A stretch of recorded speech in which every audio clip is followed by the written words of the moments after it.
നമ്മൾ ജീവിക്കുന്നത് ഒരു ഡിജിറ്റൽ ലോകത്താണ്. മുതിർന്നവരെക്കാൾ അതിവേഗത്തിൽ കുട്ടികൾ ഈ സോഷ്യൽ മീഡിയ കീഴടക്കുന്നുണ്ട്. എന്നാൽ ഈ സോഷ്യൽ മീഡിയയിൽ നമ്മളുടെ കുട്ടികൾ സുരക്ഷിതരാണോ? ദ ക്വിൻറ്റ് എന്നൊരു ന്യൂസ് പോർട്ടൽ പുറത്തുവിട്ട ഒരു ലേഖനമുണ്ട്. കുട്ടികൾക്ക് സോഷ്യൽ മീഡിയയിൽ നിരോധനം വേണമോ അതോ നിയന്ത്രണം വേണമോ എന്നത്. ഓൺലൈൻ ലോകത്തെ വിദ്വേഷ പ്രചരണങ്ങളും സൈബർ ബുള്ളിങ്ങുകളും നമ്മുടെ കുട്ടികളുടെ മാനസികാരോഗ്യത്തെ വളരെ മോശമായാണ് ബാധിക്കുന്നത്. ഇതിനെതിരെ ലോക രാഷ്ട്രങ്ങൾ തന്നെ നടപടികൾ എടുക്കുന്നുണ്ട്. ഓസ്ട്രേലിയയിൽ 16 വയസ്സ് വരെയുള്ള കുട്ടികൾക്ക് സോഷ്യൽ മീഡിയ കംപ്ലീറ്റ്ലി നിരോധിച്ചിരിക്കുകയാണ്. യുകെയും ഫ്രാൻസും ഇത് ചെയ്യാൻ പ്ലാനും ചെയ്യുന്നുണ്ട്. അതിനോടൊപ്പം തന്നെ ഇത് ലംഘിക്കുന്ന പ്ലാറ്റ്ഫോമുകൾക്ക് വലിയ പിഴ പോലും ചുമത്താൻ അവർ തയ്യാറാണ്. എന്തുകൊണ്ടാണ് അവർ ഈ തീരുമാനത്തിലെത്തിയത്? അൺകൺട്രോളബിൾ ആയിട്ടുള്ള സോഷ്യൽ മീഡിയ ഉപയോഗം കുട്ടികളിൽ ആങ്സൈറ്റി, ഡിപ്രഷൻ എന്നിവ ഉണ്ടാക്കുന്നു. ഓൺലൈൻ ലോകത്തെ ഏറ്റവും വലിയ ഭീഷണിയാണ് ഓൺലൈൻ ഹേറ്റ്. പലപ്പോഴും കുട്ടികൾക്ക് ഇത് നേരിടാനുള്ള പക്വത ഉണ്ടാകാറില്ല.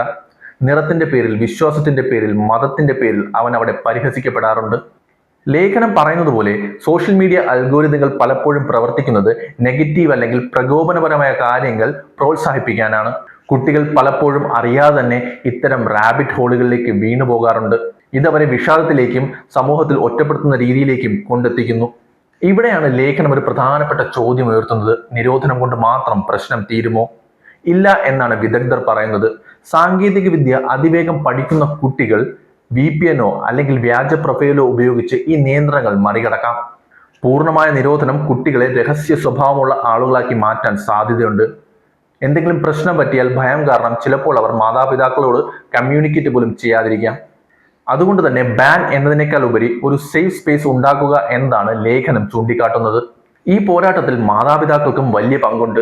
സോഷ്യൽ മീഡിയയിലെ ചതിക്കുഴികളെ കുറിച്ച് അവർക്ക് പറഞ്ഞു കൊടുക്കുക. വീട്ടിൽ എന്തും തുറന്നു പറയാനുള്ള ഒരു സേഫ് സ്പേസ് ഉണ്ടാക്കുക.